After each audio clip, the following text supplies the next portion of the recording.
এই টনি, দাঁড়া দাঁড়া। এই তুই কোথায় গেছিলি রে? তোকে আমি কখন থেকে খুঁজছি। কেন, কি হয়েছে? তোর সাথে আমার একটা ইম্পর্টেন্ট কথা আছে। কি এমন কথা বলতো শুনি। জানিস আমার সালমার ব্যাপারটা না আব্বা জেনে গেছে, আর আব্বা এটাও বলিছে সালমার সাথে আমার কোনোদিন বিয়ে দেবে না। হে, তাহলে এখন কি হবে? আরে ওটার জন্যই তো তোকে বলছি।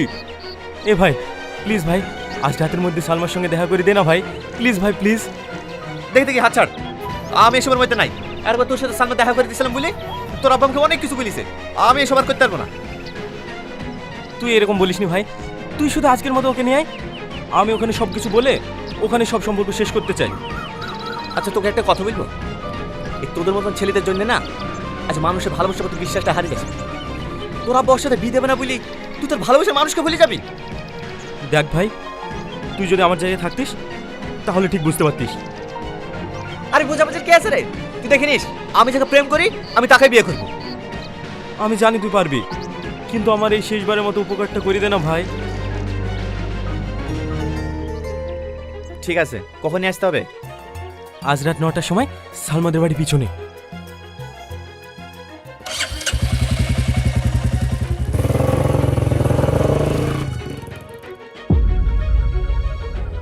তুমি আর কতক্ষণ দাঁড়িয়ে দেখবো?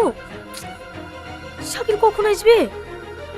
আমিও তো বুঝতে পারছি না এত লেট করছি কেন। আর একটু থামো, ও চলে আসবে। আমার ভীষণ ভয় লাগছে টনি, কেউ যদি দেখি ফেলে। তুমি বাড়ি চলে যাও। সালমা, ওই দিক দিয়ে কেউ আসছে মনে হয়। লুকিয়ে পড়ো।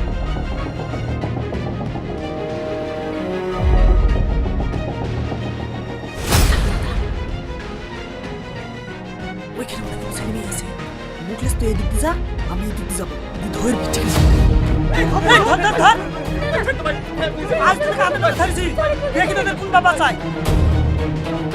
চাচা, ইয়ে তো মোড়ালের ছিলি? হ্যাঁ, এই তোর বাপ তো লোকের বিচার করে বেড়ায়, তার ছেলে এইসব নোংরা কাজ করে বেড়াচ্ছি। চ, কাল সকালে তোর বিচার হবে। কিসের বিচার? দেখো, তোমরা যেটা ভাবছো সেটা না। আপনাদের কোনো ভুল হচ্ছে। টনির সাথে আমার কোনো সম্পর্ক নেই। চুপ কর, সম্পর্ক নাই তো তোরা দুজনে কি করছিস রে? না মানে চুপ, একদম বানি বানি মিথ্যে কথা বলার চেষ্টা করবি নি। এই লিসা, এদেরকে কাল সকালে তোদের বিচার হবে। ছেড়ে ভাই, আমার কথা শোনার চেষ্টা কর ভাই। ছেড়ে ভাই, ছেড়ে ভাই।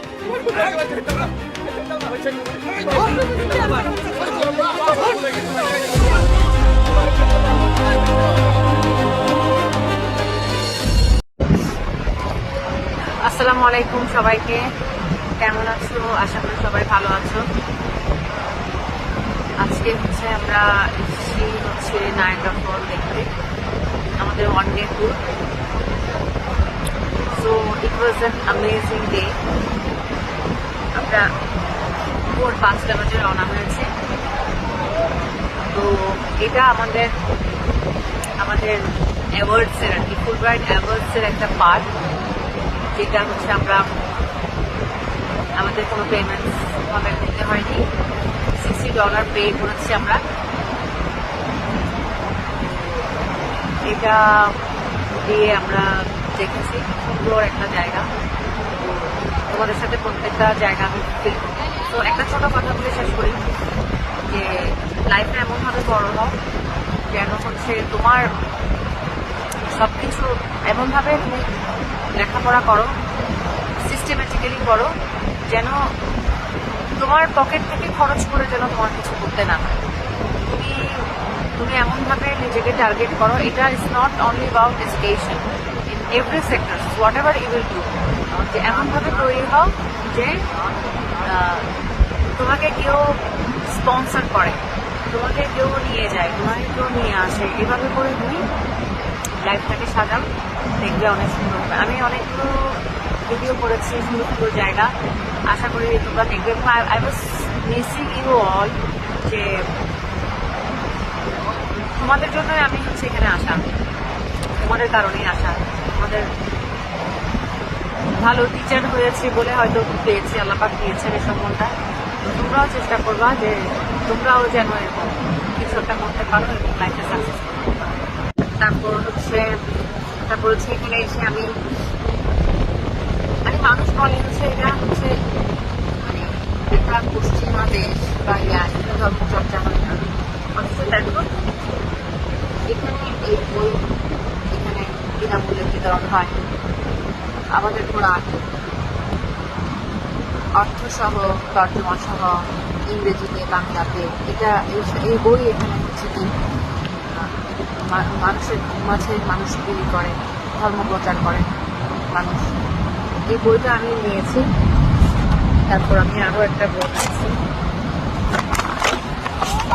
এটা হচ্ছে আমি কোরআনটা আমি নিয়েছি, আমি পড়বো। আরেকটা বই আমি নিয়েছি, Christ Jesus the son of Mary, Muslim perspective. Muslim perspective থেকে জেসাসকে আসলে ওরা যেভাবে দেখেন সেটা মুসলিম পার্সপেক্টিভ থেকে আসলে সেটার একটা বই, সেটাও আমি এখান থেকে নিয়েছি। তো আমার এখানে আরো আমার 2 ঘন্টা আমার সময় আছে। তো আমি এখানে বসে আসলে ক্রেজি, মানে তুমি যখন নেচারের কাছে আসবা তখন একটা শিক্ষাকে জানো, একটা শিক্ষা হচ্ছে মানুষ যত সুন্দর দেখে, আল্লাহ সৃষ্টি দেখে, তখন মানুষের মধ্যে হেদায়ত আসে। আমি যাই না হেদায়ত তোমাদের মধ্যে হেদায়তটা কি আমি যাই না, আমি এই জিনিসটাকে অনুভবে দেখি। যখন তুমি নেচারের কাছে আসবা তখন তুমি চিন্তা করবা যে যত তুমি নেচারের কাছে আসবা তত তুমি চিন্তা করবা যে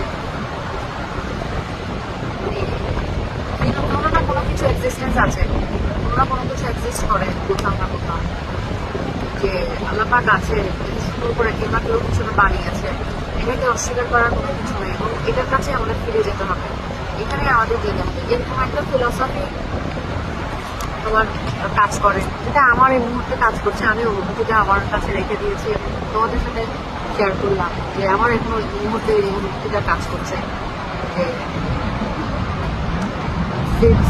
God is somewhere else in the nature, everywhere He is just seeing us, what we are doing, what we are thinking, what we can do, what is our intentions. এটা কিন্তু এক্সিস্টেন্সটা কিন্তু দেখছে সব। তো আমি একটা জিনিসই বলবো, I was so overwhelmed, I was so nostalgic and emotional after seeing the Niagara Falls. আমি তো জাস্ট হচ্ছে যে আমি তো এমনি ইমোশনাল, আমি একদম পুরো কান্না করে আমি সিস্টার করে গেছি যে মানে what I have seen, what Allah has given to see me, that see the nature, what I have invented, what I have invented for you all, for the people. এটা দেখে আমার মানে কেমন লাগছে আমি তোমাদেরই বলতে পারবো না। It's amazing, it's amazing. ভালো থেকো, দোয়া করো আমার জন্য যেন খুব ভালো রেজাল্ট করে, খুব ভালো পড়াশোনা করে আমি দেশের জন্য কিছু করতে পারি। আমার তো আসলে লাইফে আর কোনো কিছু চাওয়া পাওয়ার নাই, আমার 2 সন্তান আছে, আমার সব কিছু আছে আলহামদুলিল্লাহ। আমি যেন যাদের কিছু নাই বা যারা হচ্ছে খুব খারাপ অবস্থা আছে, যারা কষ্টে আছে, তাদের জন্য যেন আমি কিছু করতে পারি। আমার একটা শিক্ষা যেন মানুষের কোনো কাজে আসে, আমার একটা কথা শুনে যেন কোনো জীবন পরিবর্তন হয়, আমি যেন সেরকমভাবে চলতে পারি। এটার জন্য তোমরা আমার জন্য দোয়া করো। আল্লাহ হাফেজ, ভালো থেকো।